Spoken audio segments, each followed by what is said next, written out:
오늘 우리에게 주시는 하나님의 말씀 고린도전서 1장 24절 말씀부터 31절까지에 있는 말씀 보도록 합니다. 찾으신 줄 알고 제가 번독히 올립니다. 고린도전서 1장 24절부터 보겠습니다. 오직 부르심을 받은 자들에게는 유대인이나 헬라인이나 그리스도는 하나님의 능력이요 하나님의 지혜니라. 하나님의 어리석음이 사람보다 지혜롭고 하나님의 약하심이 사람보다 강하니라. 형제들아 너희를 부르심을 보라. 육체를 따라 지혜로운 자가 많지 아니하며 능한 자가 많지 아니하며 문벌 좋은 자가 많지 아니하도다. 그러나 하나님께서 세상에 미련한 것들을 택하사 지혜 있는 자들을 부끄럽게 하려 하시고 세상에 약한 것들을 택하사 강한 것들을 부끄럽게 하려 하시며 하나님께서 세상에 천한 것들과 멸시받는 것들과 없는 것들을 택하사 있는 것들을 폐하려 하시나니 이는 아무 육체도 하나님 앞에서 자랑하지 못하게 하려 하심이라. 너희는 하나님으로부터 나서 그리스도 예수 안에 있고 예수는 하나님으로부터 나와서 우리에게 지혜와 의로움과 거룩함과 구원함이 되셨으니 기록된 바 자랑하는 자는 주 안에서 자랑하라 함과 같게 하려 함이라. 아멘. 오늘 이 본문 말씀을 가지고 여러분과 같이 하나님의 손이라고 하는 제목으로 은혜를 나누고자 합니다. 한국의 대표적인 풍속가가 김학수 장로님의 이야기입니다. 그분은 1919년 평양에서 태어났습니다. 근데 가정에 큰 우환이 닥치게 되죠. 5살 때 아버님을 그리고 8살 때는 어머니마저 잃었습니다. 졸지에 그 어린 나이에 소년 가장이 되어서 팔순의 할머니와 그리고 2 동생을 책임져야 하는 가장 노릇을 해야만 했습니다. 결혼 후에 처자식과 생이별을 하고 월남한 그는 39살 때 극심한 신경쇠약과 불면증 등으로 회복불능 상태에 빠졌습니다. 그때 그는 하나님께 기도했습니다. 주님, 저는 부유한 삶을 택하기보다 나사로가 되기를 원합니다. 가난하게 살다가 주님 곁으로 가겠으니 제발 신앙만은 잃지 않게 도와주옵소서 라고 이렇게 기도를 했습니다. 그 후에 담대한 마음이 생기고 몸이 소생하는 기적을 체험한 후에 그는 부산 피난 시절부터 부모 없는 아이들을 뒷바라지함으로 미국 기독교교회협의회 회장을 지낸 이승만 목사 등 목회자 11명과 그리고 이용호 장관 등 수많은 인재들을 키워냈습니다. 50여 년의 세월을 북한에 두고 온 가족을 그리워하며 살았던 김학수 장로님.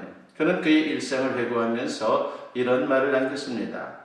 만약 신앙을 갖지 않았다면 결코 오늘의 나는 존재할 수 없었을 것입니다.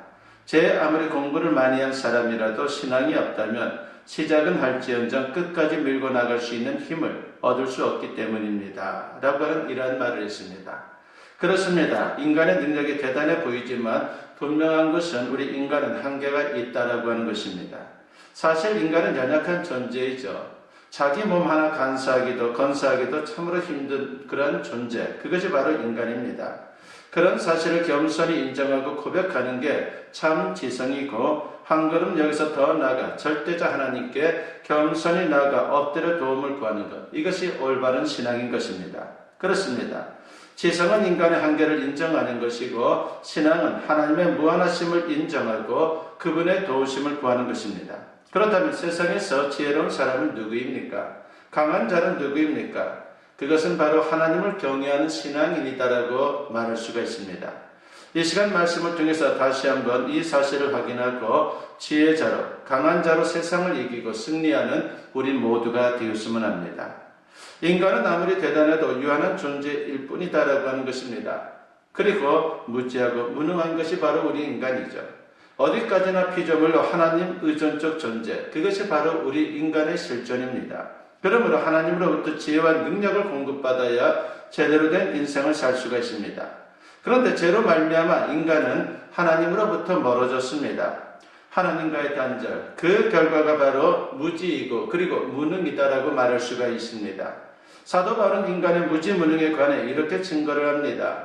로마서 1장 21절과 22절 말씀에 보면 하나님을 알 때 하나님을 영화롭게도 아니하며 감사하지도 아니하고 오히려 그 생각에 허망하여지며 미련한 마음이 어두워졌나니 스스로 지혜 있다 하나 어리석게 되어라고 했습니다. 그렇습니다.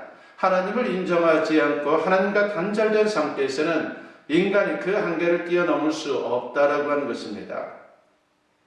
이따금 의지가 강한 사람들이 한계에 도전하는 모습을 볼 수 있죠. 참으로 그 모습이 가상에서 박수를 치고 우리가 환호를 하지만은 그래도 우리 인간이 유한하다라고 하는 것, 무능하다라고 하는 것, 그것을 부인할 수가 없습니다. 반면에 우리 하나님은 어떤 분입니까? 하나님은 무한하시고 그리고 전지전능하십니다. 사도 바울은 인간의 유한함과 하나님의 무한함을 비교하면서 이렇게 말씀을 합니다. 오늘 본문 24절과 25절에 보니까 오직 부르심을 받은 자들에게는 유대인이나 헬라인이나 그리스도는 하나님의 능력이요 하나님의 지혜니라. 하나님의 어리석음이 사람보다 지혜롭고 하나님의 약하심이 사람보다 강하니라 그랬습니다. 무슨 말입니까? 하나님의 최소치가 인간의 최대치보다 크다라고 하는 것입니다. 하나님의 지혜와 능력이 무한하다라고 하는 사실은 여러 가지로 나타나지만 오늘 본문은 예수 그리스도가 그 대표적인 증거라고 말씀을 하고 있습니다. 하나님의 아들이신 그분이 이 세상에 인간으로 오셔서 십자가에 죽으시고 부활하신 것, 그로 인해 인간을 죄와 사망에서 구원하신 것은 하나님의 무한하신 지혜와 능력으로만 가능하다라고 하는 것입니다. 그런데 인간은 무지하기에 하나님의 지혜와 능력을 헤아리지를 못합니다. 그래서 오히려 십자가를 미련한 것으로 오해하는 그러한 경우가 얼마나 많습니까? 고린도전서 1장 18절에서 사도 바울은 말합니다. 십자가의 도가 멸망하는 자들에게는 미련한 것이요 구원을 받는 우리에게는 하나님의 능력이라 하겠습니다. 그렇습니다. 십자가는 하나님의 지혜이며 능력입니다. 왜 그렇습니까? 인간은 모두 죄인이고 죄의 삭은 영원한 사망이기 때문입니다. 스스로 구원할 수도 남이 구원해 줄 수도 없습니다. 그러나 대속자가 있으면 되는 것입니다. 그래서 하나님의 아들을 죄 없는 인간의 모습으로 이 세상에 보내신 것입니다. 그리고 의로우신 예수님이 십자가에 피 흘려 죽으심으로 죄값을 대신 치르고 믿는 자에게 죄사함과 구원을 주신 것입니다. 여기에 하나님의 사랑과 공의가 절묘하게 조화를 이루고 있음을 우리가 보게 됩니다. 이런 일은 인간의 지혜와 능력으로는 도저히 불가능합니다. 만일 십자가만 있다면 많은 사람들이 부인할 것입니다. 왜냐하면 예수님 당시에 로마 제국 치하에서 십자가형을 당하는 사람들이 많았기 때문입니다. 예수님이 십자가에 달리신 그날도 좌우에 강도 두 사람이 함께 못 박혔습니다. 그런데 그들과 마찬가지로 예수님이 십자가에서 죽고 끝났다면 예수님의 대속을 증명할 길이 없다라고 하는 것입니다. 예수님이 행하셨던 기적도 마찬가지입니다. 예수님이 체포되다 3년 동안 수많은 기적을 목격했던 예수님의 제자들이 도망친 그런 모습이 나오죠. 그 모습만 봐도 우리가 충분히 알 수 있습니다. 그리고 마귀도 기적을 행하는 경우가 비일비재합니다. 그러나 십자가에 죽었다가 부활하심으로 하나님의 아들이심을 증명했고 예수님의 죽음이 대속의 십자가였다라고 하는 것을 증명해 보이셨습니다. 로마서 1장 4절에 보니까 성결의 영으로는 죽은 자들 가운데서 부활하사 능력으로 하나님의 아들로 선포되셨으니 곧 우리 주 예수 그리스도시니라고 했습니다. 그런데 오면 하나님의 지혜를 인간 스스로는 깨달을 수 없다라고 하는 것입니다. 인간의 논리로 또한 설명할 수도 없습니다. 그래서 우리에게 필요한 것이 전도인 것입니다. 단순히 십자가와 부활의 복음을 전하면 그 다음은 하나님이 알아서 역사해 주신다라고 하는 것입니다. 열왕기하 5장 1절 이하에는 아람의 장군 나만의 이야기가 나옵니다. 그런데 성경에 보니까 그가 나병에 걸렸습니다. 그러나 그것으로 인해서 하나님을 만나 병도 고치고 영생을 얻는 그의 모습을 보게 됩니다. 나만이 최고의 축복을 받았는데 그것은 놀랍게도 이름 모를 소녀를 통해서 주어진 것입니다. 열왕기하 5장 2절과 3절 말씀을 보면은 전에 아람 사람이 떼를 지어 나가서 이스라엘 땅에서 어린 소녀 하나를 사로잡음에 그가 나만의 아내에게 수정 들더니 그의 여주인에게 이르되 우리 주인이 사마리아에 계신 선지자 앞에 계셨으면 좋겠나이다. 그가 그 나병을 고치리이다 하는지라 하겠습니다. 나만이 돈도 많고 건세도 있으니까 여러 가지 방법을 다 사용했을 것입니다. 그러나 헛수고였습니다. 그런 가운데 부엌대기 소녀가 전해준 소식은 참으로 기가 번쩍 뛰는 그러한 소식이었습니다. 한마디로 그것은 복음이었습니다. 소녀가 복음을 전해준 겁니다. 그로 인해서 나아만이 하나님을 만나게 되었고 병도 고치고 모든 인생 문제를 해결받았습니다. 얼마나 놀라운 일입니까? 작은 소녀가 복음을 전하니까 아람의 유력 인사의 인생이 완전히 변화된 것입니다. 성경은 그 외의 일을 기록하고 있지 않지만은 아마도 많은 사람들이 하나님을 믿게 되었을 것이다라고 그렇게 생각해 봅니다. 복음 전도는 이렇게 위대한 것입니다. 전하는 사람은 비록 연약해도 그 복음 자체에 능력이 있기 때문에 그런 역사가 나타난다라고 하는 것입니다. 고린도전서 1장 21절에 보니까는 하나님의 지혜에 있어서는 이 세상이 자기 지혜로 하나님을 알지 못하므로 하나님께서 전도에 미련한 것으로 믿는 자들을 구원하시기를 기뻐하셨도다라고 했습니다. 그런데 전도가 참 어렵습니다. 여러 가지 요소들이 있지만 그 중에 가장 큰 방해 요소는 내 마음에 있는 부정적인 생각들입니다. 내가 복음을 전하면 혹시 상대방이 싫어하지는 않을까? 혹시 핍박하지는 않을까? 혹시 손해보지는 않을까? 이런 생각들이 들 수 있다라고 하는 것입니다. 그러나 나는 비록 연약해도 부족하더라도 복음 자체가 위대하기 때문에 하나님의 큰 역사가 그 가운데 나타나는 것입니다. D.L. 무디라고 하는 분을 잘 아실 겁니다. 그는 19세기의 위대한 전도자이며 부흥사였는데 그를 전도한 분이 있습니다. 바로 그분이 킴볼 선생님입니다. 참으로 그는 무디 선생에게 있어서는 너무나도 소중한 존재였죠. 그는 시골 초등학교 교사로 무명의 사람입니다. 그러나 그를 통해서 무디가 그리스도인이 되었고 위대한 하나님의 종이 되었습니다. 때때로 이런 생각이 들 수 있습니다. 어떻게 복음의 진리를 설명할 수 있을까? 그러나 전도에 보면 신기하게도 믿는 자들이 생긴다라고 하는 것입니다. 물론 믿지 않는 자들도 있지만 분명히 믿는 자들이 생깁니다. 그 이유가 무엇입니까? 우리는 사도행전 13장 48절 하반절에서 그 답을 찾을 수가 있습니다. 영생을 주시기로 작정된 자는 다 믿더라고 했습니다.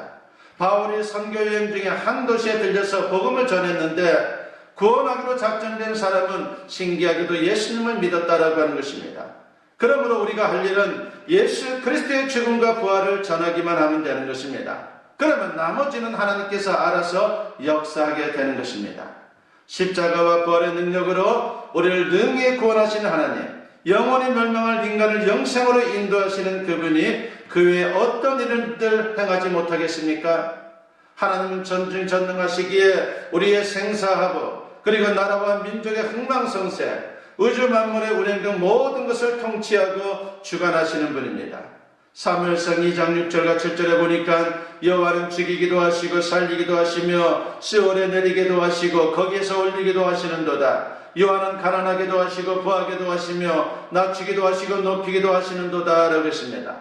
하나님은 한마디로 절대 주권자입니다. 그러므로 그분 뜻에 순종하고 그분의 도우심을 구하면 반드시 믿음의 사람들은 승리할 수 있습니다.